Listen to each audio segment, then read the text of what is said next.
Noong unang panahon, sa isang mataas na bundok ng Kuina ay mayroong nakatagong hiwaga sa likod nito, isang kagubatan.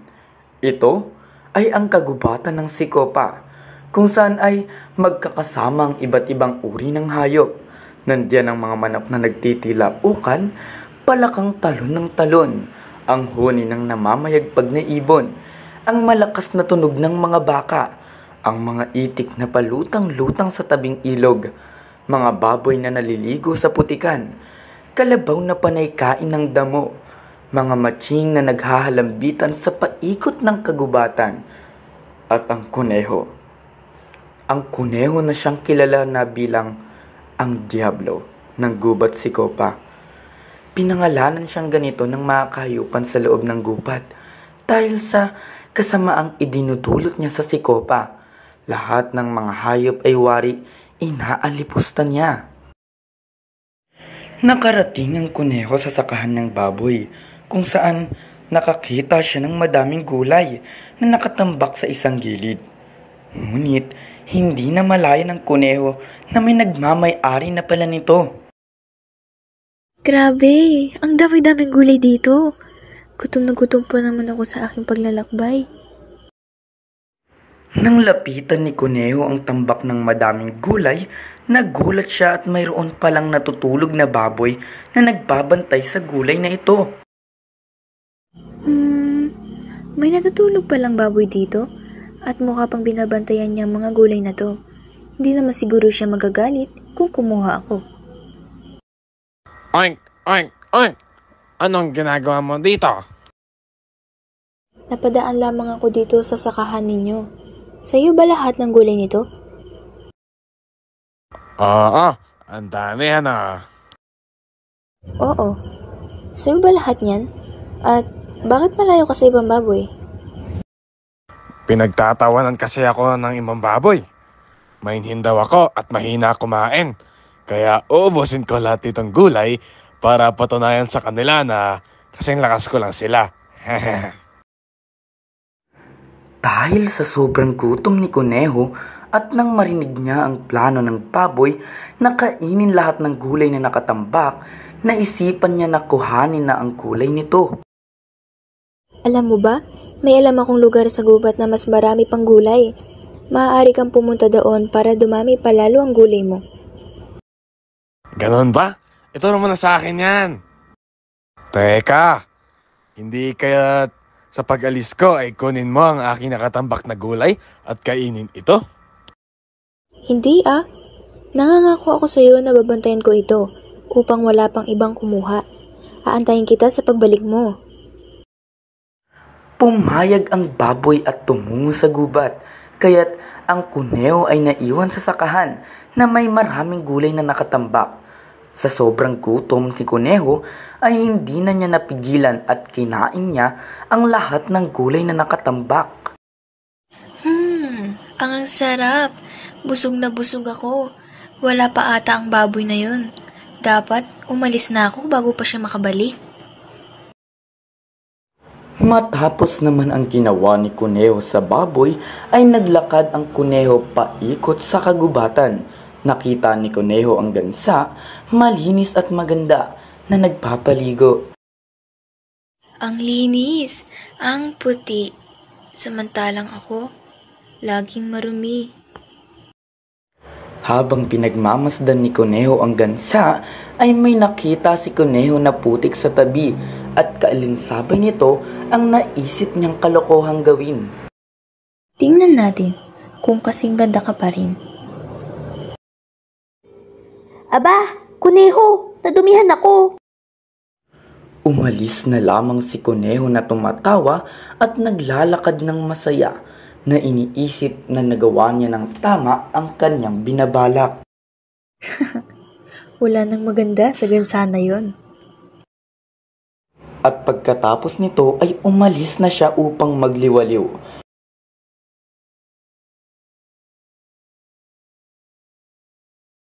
Matapos ang ginawa ng Kuneho sa manok, ay umalis na lamang ito nang siya'y mapagod.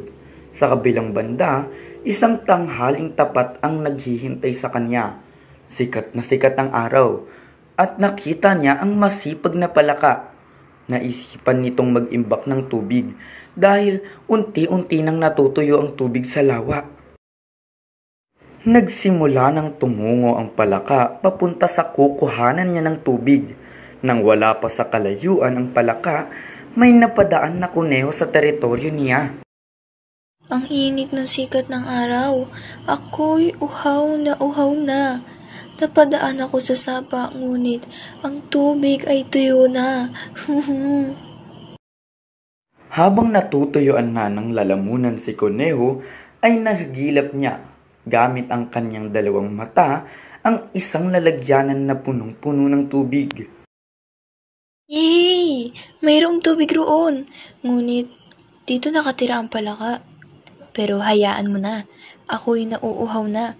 Malamang ay hindi naman niya ito mapapansin. Sa sobrang lamig at ginhawa ng tubig, ay di na malaya ng kuneho na naubos na niya ang tubig.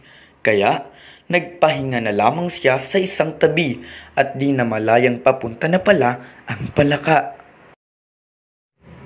Kumaripas ng takbo ang kuneho at agad namang tinignan ng palaka ang tubig na inimbak para lamang makita niya na, Kuneho! Bakit mo naman ginawa ito?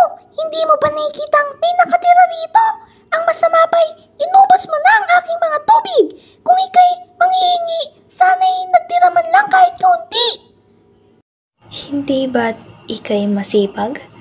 Humayo ka at humanap muli ng iyong maiinom. Babalik din sa'yo ang masama mong ginagawa, kuneho! umalis na lamang si kuneho na walang pake at sa pagmamadali ay napadpad sa pugaran ng mga ibon. Mga anak, ako'y lilipad lamang upang maghanap ng materyales sa paggawa ng ating pugad. Lalo pat, hinihintay ko ang inyong pagkapisa. Nais ko kasing hindi kayo lamigin paglabas ninyo. Sabay lipad nito nang biglang, Mukhang masasarap paglaruan ng mga ito ah. 1, 2, at 3. Sakto, nabuburiyo pa naman ako. dumating ang diablo ng sikopa. Bigla nitong tinalon ang pugad at nahulog ang isang itlog. Dahilan nito upang mabasag mula sa mataas na puno. Ano ba yan? Mapaglalaruan ng gusto ko. Basag naman ang nakuha ko. Nakakasura naman dito, makaalis na nga. At matapos mabasag ng kuneho ang isang itlog, ay tinapakan niya na lang ito dahil sa kanyang pagkainis. Sa kasamaang palad nga lang, ay dumating na ang inahing ibon kung kailan nakaalis na ang tinaguriang Diablo. Ano ito? Mga anak ko? Bakit nahulog ang isa sa aking mga anak? Iniwan ko pa lang naman kayo upang maghanap ng panggawa sa pugad. At ganito na agad ang nangyari? Sisiguraduhin kong mananagot ang may gawa nito sa aking anak. Ilang saglit pa habang nagdadalamhati ang ibon sa nangyari, ay napansin niya ang balahibo ng kuneho. Nawari natanggal sa pag-akyat nito sa puno. Dali-daling lumipad ang ibon patungo sa batis ng krata. Pagtungo niya rito ay kinilala niya ang kanyang sarili bilang si Batalumang Sikopa, ang Diyos ng kanilang kagubatan. Nasa kanya ang buong kapangyarihan. Porque contigo y escogí, ahora mi corazón ta suprí, bien simple lang iyo ta pidi, era sin ti tu el, kuneho ya sin ti. Isinumpa ng Batalumang Sikopa ang kuneho at tuwirang nag-iba ang anyo nito. Nagwangis itong mahaba at kulay berde. May matatalas na pangil dahil sa kanyang kahustuhan sa pagkain. Berde ang balat dahil sa pangingialam sa mga palaka. Gumagapang lamang dahil sa panunukso sa mga baboy. At napakapangit ng itsura dahil sa kanyang kayabangan. Tunay mabibigyan mo ng deskripsyon bilang ang Diablo ng Gubat Sikopa. Ano? Bakit ganito ako? Ibalik ninyo ang itsura at boses ko. Hindi ko nais lakipin ang ganitong itsura. Ikaw na kuneho ay aking ginawang nakakakilabot na hayop sa ibabaw ng iyong wangis. Magsimula ngayon ay tatawagin mo ang iyong sarili bilang ahas hanggat hindi mo natatagpuan ang iyong aral. Ngunit ba't haluman? Yan ang parusa mo sa panggugulo sa lahat ng mga naninirahan dito at lalo na ang pagpaslang sa aking anak. Pasensya na po. Pangako, gagawin ko po lahat anuman ang magiging utos ninyo. Ang utos ko ay pakatutuhan mo ang aral na nararapat sa iyo.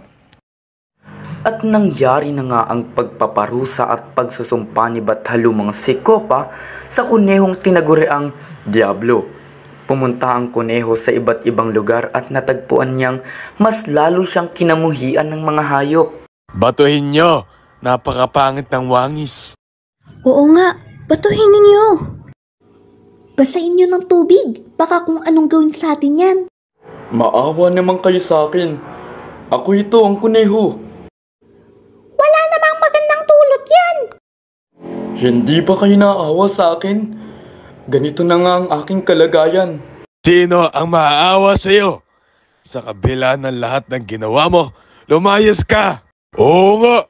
Saktan yon! At dahil sa pananakit at pang-aabuso na natanggap ng kuneho, ay napilit na lamang siyang umalis. Ano ba itong nangyayari sa akin? Hindi ko kinakaya. Nagsisisi na ako. Sana pala hindi ko na lang ginawa ang mga iyon. Sana nagpakabait na lamang ako sa lahat ng mga naninirahan dito sa Sikopa. Natulog na nalulunggati ang Diablo. Umiiyak at nasasaktan. Naisip niya ang mali niyang mga nagawa. Tila'y nagsisisi na sa kanyang mga nagawang kasalanan. Lumalim na ang gabi. Kaya naman ay natulog na lamang siya. Lumipas ang ilang oras at sumapit na ang pagkahaplos ng araw sa langit. At biglang pagmulat ng kanyang mga mata, nakita niyang... Hindi na kailangan, kuneho. Nakita ko na ang iyong pagtingin sa aral na iyong kinakailangan. Pinapatawad na rin kita. Humayo ka sa tanggapan at humingi ka ng tawad sa lahat ng hayop dito sa gubat ng Sikopa. Maraming salamat po, Bathalumang si Copa. Tinatanaw ko po ito bilang isang malaking utang na loob. Salamat po. Pangako, magpapakabait na po ako. Ganyan nga, kuneho. Humayo ka na sa kanila at pagbigay loob sa gubat Sikopa. At dumako nga si kuneho patungo sa mga kahayupan ng Sikopa. Anong gagawin? Di ba nag-iba na ang iyong wangis? Oo, ngunit iniba ni Bathalumang si Copa ang aking wangis. Salamat sa kanya. Bathalumang ano ka mo? Si Copa? Naiibang ka na ba? Sino yon? Yung banal na ibon, si Bathalumang si Copa. Ewan ko sa'yo. Bahala ka dyan. Baliw ka na yata. Bakit ayaw mong maniwala? Totoo namang nangyari iyon. Di ba palaka? Manok? Matching? Ano? Nananahimik ako eh. Anong malay ko dyan? Aba, malay ko. Wala akong alam dyan. Ha? Si Bathalumang si Copa. Ang Bathalumang ng gubat si Copa. Yung banal na ibon. Pilit na pinaniniwala ni Kuneho ang nangyari sa kanya dahil sa kanyang mga nasaksihan at habang nangyayari ito ay biglang nakita ng mga hayop sa kalangitan ang isang ibon na pababa sa kanila. Magandang umaga, mga kaibigan. Ayan siya. Siya iyon. Ako? Ano ako? Sabi kasi nito, ikaw raw si Bathalumang si Copa. May ganun ba? Bathaluman? Ano? Anong bathaluman? Ako'y isang normal na ibon lamang. Bakit mo ako sasabihang bathaluman? Matapos lahat ng nangyari ay gaganyan ka na lang, Asta? Ano ba talagang nangyari? Bakit hindi ko maintindihan? Si Kuneho, isang pilyo at makulit na hayop. Ngunit sa dulo'y nagtanto ng kanyang leksyon.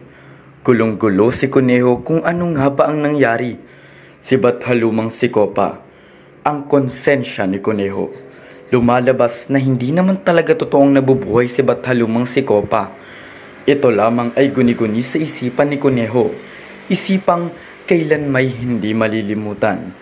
palagi tayong maninindigan sa mabuti at sumangga sa tamang mithi. Magsilbing aral ito sa atin na maging palakapwa sa mundong batbat ng masasama.